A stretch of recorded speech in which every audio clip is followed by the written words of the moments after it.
ये भारतीय जनता पार्टी का सामाजिक न्याय सप्ताह चल रहा है। जो सामाजिक न्याय सप्ताह 6 अप्रैल भारतीय जनता पार्टी के स्थापना दिवस से प्रारंभ हुआ है और 14 अप्रैल को बाबा भीम साहब राव अम्बेडकर जी के जन्म जयंती पर इसका समारोह होगा। इसी सप्ताह के अंतर्गत आज ओबीसी मोर्चा के द्वारा महात्मा ज्योतिबा फूले की जन्म जयंती और ओबीसी वर्ग के लोगों का भारतीय जनता पार्टी में सदस्यता ग्रहण का आज का कार्यक्रम रखा गया है। भारतीय जनता पार्टी जिस प्रकार से पिछड़े अति पिछड़े समाज के लोगों को आगे बढ़ाने का काम किया है, इससे पूर्व में इस तरह का काम किसी सरकार ने नहीं की थी। तभी तो उस वक्त इस समाज के द्वारा नारा दिया गया था कि वोट हमारा और राज तुम्हारा नहीं चलेगा। इस चीज़ को भारतीय जनता पार्टी ने समाप्त कर दिया। वोट भी तुम्हारा, राज भी तुम्हारा। इस तर्ज पर भारतीय जनता पार्टी आज काम कर रही है और हर समाज के अंतिम पैदान में बैठे हुए लोगों को किस प्रकार अगली पैदान पर उनको लाया जाए, इस पर भारतीय जनता पार्टी, हमारी शीर्ष नेतृत्व, हमारे प्रधानमंत्री, भारतीय जनता पार्टी का शासन इसमें सतत प्रयासरत है और लगा हुआ है। और ये अगर प्रयास हमारा इसी प्रकार से जारी रहता है, भारतीय जनता पार्टी की सरकार बनी रहती है, तो वो दिन दूर नहीं कि इस देश में कोई अगड़ा और कोई पिछड़ा नहीं बचेगा।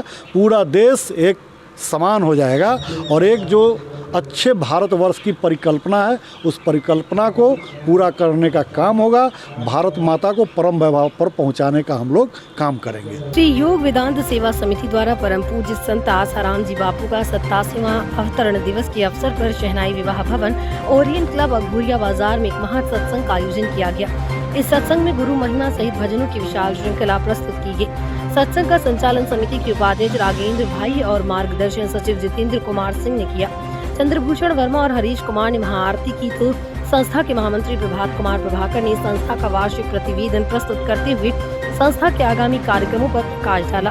कार्यक्रम के पश्चात शहर के अघोरिया बाजार, देवी मंदिर, हरिसभा चौक, कलमबाग चौक और गरीब स्थान में साधकों की टोली ने संत आसाराम जी के अवतरण दिवस के अवसर पर निःशुल्क छाछ वितरण किया एवं स्वदेशी और शाकाहार के उपयोग को बढ़ावा देने हेतु जन जागरण किया। ये परम पूज्य संत शिरोमणि श्री आसाराम जी बापू जी का अवतरण दिवस है। आज ये जो अवतरण दिवस है, ये आज पूरे भारत के 11,000 श्री योग वेदांत सेवा समिति 427 आश्रमों में भारत में मनाया जा रहा है, जबकि विदेशों के कम से कम जो है तो 55 देशों में आज ये मनाया जा रहा है। बापू जी का श्री आसाराम जी बापू जी का अवतरण आज ही के दिन हुआ था।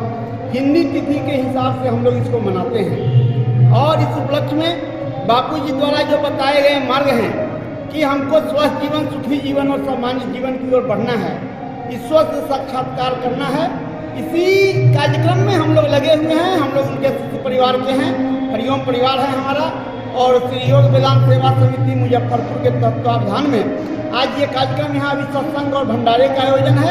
इसके बाद आज शहर के विभिन्न चौराहों पर निःशुल्क छाछ वितरण किया जाएगा। हर चौराहों पर लगभग 15 जगह प्रोग्राम है हम लोगों का कि निःशुल्क हम लोग हर चौक चौराहे पर घूम के छाछ वितरण करेंगे और हरिनाम का गुंजन करेंगे, हरिनाम का संकीर्तन करेंगे। कार्यक्रम को सफल बनाने में किन लोगों का अहम योगदान रहा? देखिए, इसमें श्री जितेंद्र प्रसाद नारायण सिंह जो हमारे सचिव हैं, श्री लखनलाल सिंह रमन जी हमारे अध्यक्ष हैं, मैं प्रभात कुमार प्रभाकर महामंत्री हूँ और श्री राघवेंद्र कुमार जी उपाध्यक्ष हैं समिति के। एक अच्छी बात दिखी जो दावा करते हैं सरकार के लोग, बिजली। अभी तक बिजली हम लोग जहां भी गए हैं हर जगह बिजली दिखी है, इसमें कहीं कोई दो मत नहीं है। घर घर बिजली पहुंच गई है। बिजली को लेकर जो समाज की परेशानी है वो गलत और बढ़े बिल का आना।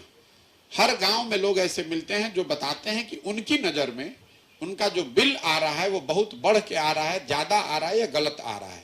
मुझे अभी तक 6 महीने की यात्रा में 6,000 8,000 रुपए से लेकर 1.25 लाख 1.5 लाख रुपए तक वाले बिल वाले लोग भी मिले हैं। एक बार गलत बिल आ गया तो लोग का बिजली का कनेक्शन कट जाता है, वो लोग अदालतों का चक्कर लगाते रहते हैं। कई लोगों पे तो फौजदारी का भी केस हो गया, लोग अपना घर और छोड़कर भाग गए। ऐसे लोग भी